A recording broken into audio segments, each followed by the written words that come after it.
c'est parti. Grave.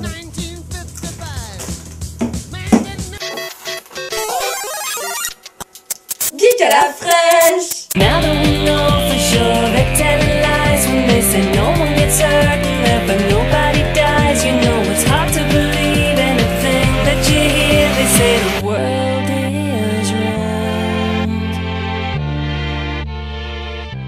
Bonjour Julien. Bonjour. Donc on est là pour Infamous, qui sortira le... qui sortira le 27 mai en France. Bon, est-ce que tu peux nous parler, nous raconter l'histoire?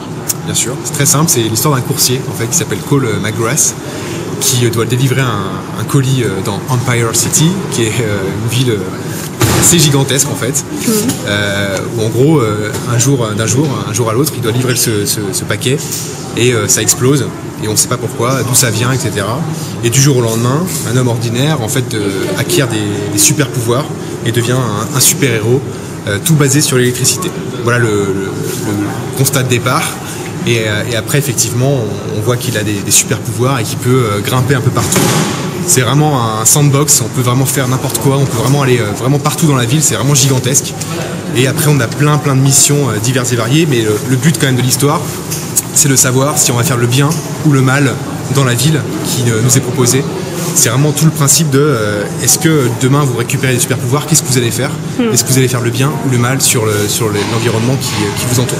Alors, si je décide de la moitié du temps être gentil et la moitié du temps être méchante, qu'est-ce qui se passe? Et bah tu reviens à zéro, tu reviens en mode normal en fait, et tu finis le jeu en mode, on va dire, casual, classique quoi.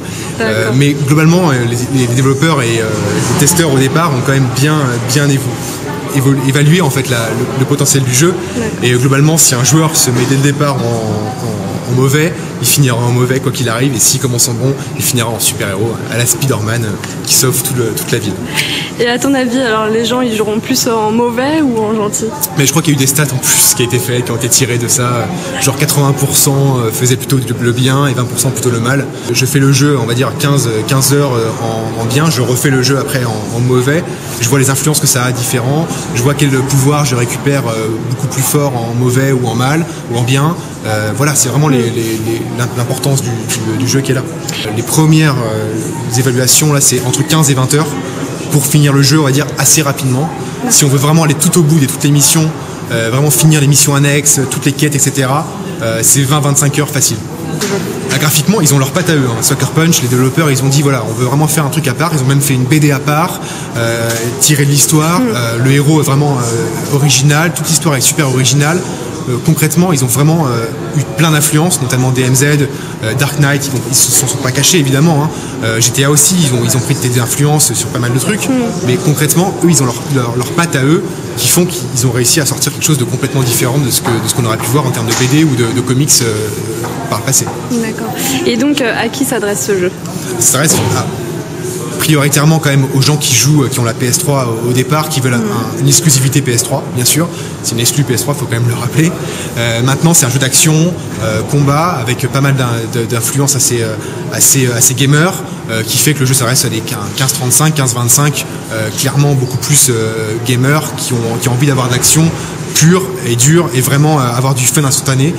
Parce que le jeu procure quand même un fun et une liberté. On peut s'accrocher partout, on peut sauter partout. Ça procure quelque chose quand même, un sentiment de liberté et de fun qui est super intéressant et qui, à mon sens, j'ai pas eu notion d'avoir par le passé des jeux comme ça aussi libératoires, super défouloirs comme ça. Effectivement, il y a eu Crackdown, il y a des jeux comme ça très fun. Et aujourd'hui, sur PS3, ça fait du bien d'avoir une vraie licence comme ça qui vous permet d'aller partout, sauter partout, exploser tout ce que vous voulez, montrer votre puissance, être le super-héros de la ville ou le super-vilain. Donc c'est quand même c'est génial.